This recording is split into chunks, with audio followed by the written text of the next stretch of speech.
Hola, ¿qué tal? Te habla David Nuño aquí con TexAgs Rewind, presented by T-Mobile. Sorry for my Spanish-speaking audience. Hello for my English audience.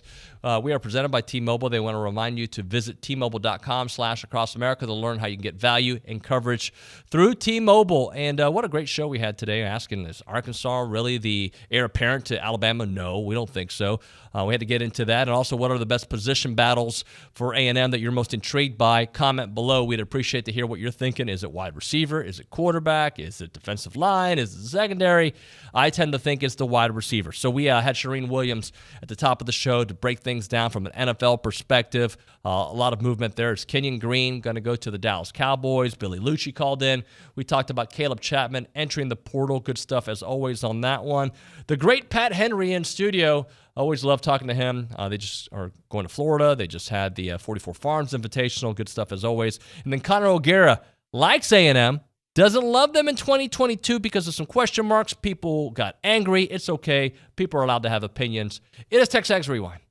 Well, the great thing about Dwayne Haskins was, just when you hear people talk about him, just how nice and friendly and what a big heart he had. And I think it spoke a lot to who he was. And when people who are close to you are saying that, it's meaningful. And I think it tells you the type of man that he was. Forget the type of football player he was, but the type of man he was. And just unfortunate. I mean, just way too young to die, obviously. And I know the NFL community is going to mourn his loss for a long time now.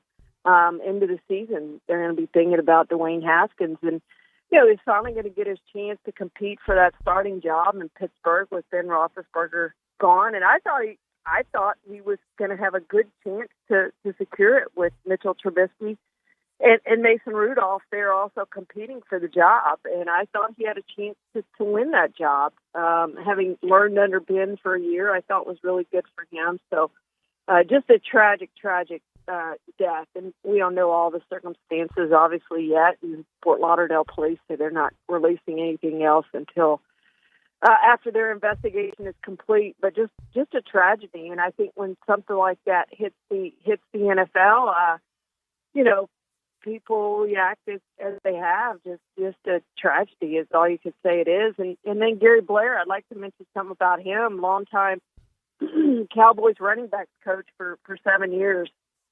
And he died at 52 with cancer and just too young to die. And so I'm really sad about Gary. I knew Gary Blair, obviously, having worked closely with him for years. I knew Gary better than I knew Dwayne Haskins, simply because he hadn't been on one of the teams I covered directly. But, it's just, it affects you when you've covered these people and gotten to know them and gotten close to them. It's like one of your friends or family members dying. And that one hurt me a whole lot when he died on Sunday night. Same with Baylor. It's very similar to Baylor Cup in that I probably don't think people in the program were expecting a transfer. But if you would have put together a list of guys that, hey, I could see them transferring, Cup would have been lower on my list than Chap, just because that tight end thing was so wide open. But in the case of Chapman, I mean, look, it's just the reality. Guys that are injured as often as those two, sometimes they might just be looking for a fresh start and getting a different chance. And they're so aware of the situation where they're at that they think they can find a better situation somewhere. And sometimes they do, sometimes they don't. The first issue for both of them is that they're going to have to stay healthy. I think sometimes, too, that means playing hurt, and so that will be the first issue where the next place they go. But they can certainly handpick a better situation with a clearer path to playing time. Caleb Chapman, a healthy Caleb Chapman could have been A&M's best receiver over the last couple of years. It would have been him or Nias, two different kinds of receivers, but could have been him outside and Nias in the slot. But that never came to fruition, unfortunately. We saw what he could do against Florida. He made a couple other catches in his career that kind of flashed what he could do. But, in that game, it's one of the better games by an A&M receiver. You think of Kendrick Rogers against LSU. You think of Courtney Davis down at South Carolina a few years ago. And you think of Chapman against Florida, and those are probably some of your best days, and maybe a couple by Anias, and those are some of your best days by receivers under Jimbo. One could argue, considering the stakes and the production, might be number 2 behind Kendrick Rogers versus LSU. So you saw what he could do. We all know the need for a deep down the field threat. And I've read a lot of people, whether it be Twitter from outside of A&M or even on the boards, like, this is a devastating loss. I'm still not sure where the deep threat's going to come from. And my answer would be, yeah, a healthy Caleb Chapman would have been a big loss. He didn't practice this spring. He was out most of last season. He was out all, following the third game of 2020. So it was just one of those guys that flashed a great deal of talent. I thought he was really talented coming out of high school. I was excited when A&M offered him. He's, family ties to A&M, a bit of an A&M legacy. And I was really fired up when someone in the previous staff offered after he came to camp and stuff. But even then, tore an ACL, and I believe he tore one in high school, or maybe it was freshman year here, but 2 ACLs later. And I don't know how it works, David. I'm not a sports, a medical guy in the sports field to tell you, but I think when you do that much damage to, your knees, maybe some other things, and it becomes easier to pull and strain some things. And, so he was constantly, it felt like, fighting that. So tough breaks for him. I hope he lands somewhere where he can play, and because he's really talented. Like, again, the healthy Caleb Chapman would have been a real weapon for A&M this year, just like it would have been last year and the year before. But I think people forget that college football, and people understand when they read the news and they see all this stuff and they look at the portal and all, it is a business. And part of the business is looking at your roster and deciding who you can count on and who you can't. And that receiver and tight end, you certainly wanted to keep, and make no mistake, Chapman wasn't pushed out. So I saw some people speculating about that. That's not the case. Cup wasn't pushed out. Do I think Jake Johnson was going to pass Baylor Cup? Yes, I do. Let's talk about Bryce Foster. He had a nice showing out there last week. Yeah, Bryce. Bryce is at a time of the year and the time of the season where he is so competitive that in some instances he's got to back off a little bit. He's got to learn to relax and do what he does in training. He tries too hard to do too much. And he's learning. He's a young guy. I mean, he's a big man, but he's a young brain, and it's just going to take time. That's why I think what he did on the football field was pretty amazing this year. Mm-hmm. That guy's going to be really good. He's going to be really good on the track too, because he just has to learn how to do some things that come very natural for him. Right now, you can go past that, and your brain's so fast that your athletics can't keep up with it. And he's in that time frame right now. So people who don't know a lot about it, if he's a spinner in the ring, in the shot put, and he's too fast out of the back of the ring, in other words, he moves way too fast coming around that circle, he can't. You got to throw with your hips and lower body. And it's not just all putting with your arm. Your hips have got to be aligned with things. If he's too fast, his hips are gone. So then he's just throwing with his arm. And that's what's happening right now. And he's just got to learn how to time it up.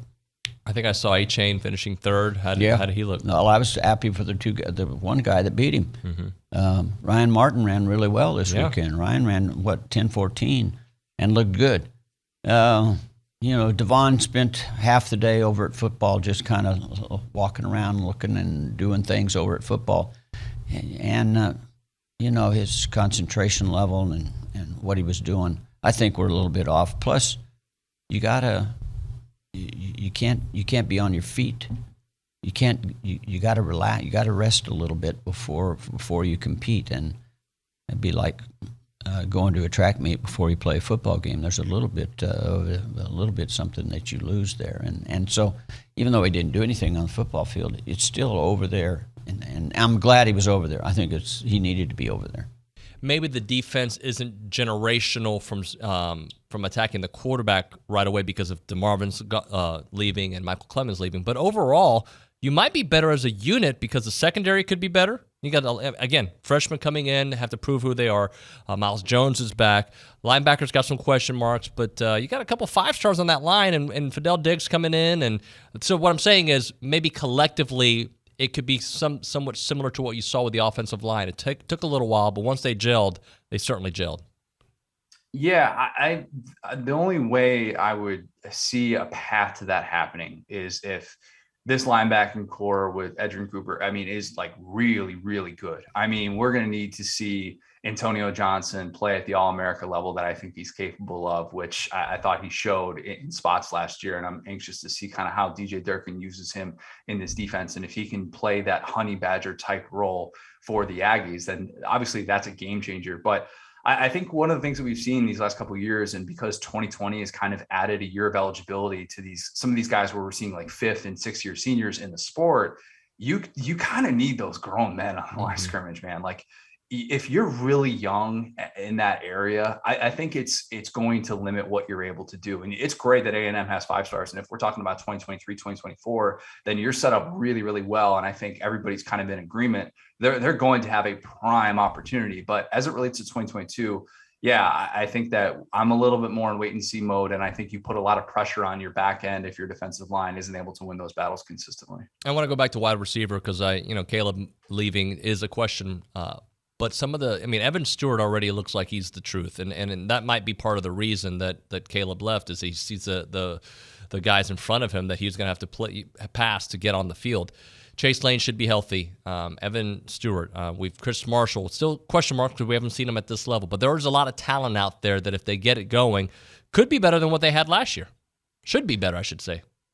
I would hope, man. Like last year was a disappointment. It just was. And part of it was because Weidermeyer had that kind of down year. He struggled with the drops, of course. I don't want to look too far into the testing numbers and all that. I know a lot has been made of that in NFL circles, but I don't think that diminishes his ability and what he meant as just an every down player for this team for the last 3 years. But I think that replacing a guy of his caliber is going to be really difficult. I don't necessarily think you can plug a true freshman in and expect that to all of a sudden change. But, I have just had these question marks about the A&M receivers. We're kind of waiting to see it. We need to be able to see it. And look, true freshman receivers in Jimbo Fisher's offense is as great as Evan Stewart looked, and as much as we think he could be the guy moving forward and he could develop into an all-SEC type guy, this year, I would not have high expectations. Whatever the expectations are of him, I would take the under. And that's not an indictment of what I think he could become, but it's just because of how difficult it can be to learn this offense. We saw that with Damon Demas, who was a guy who,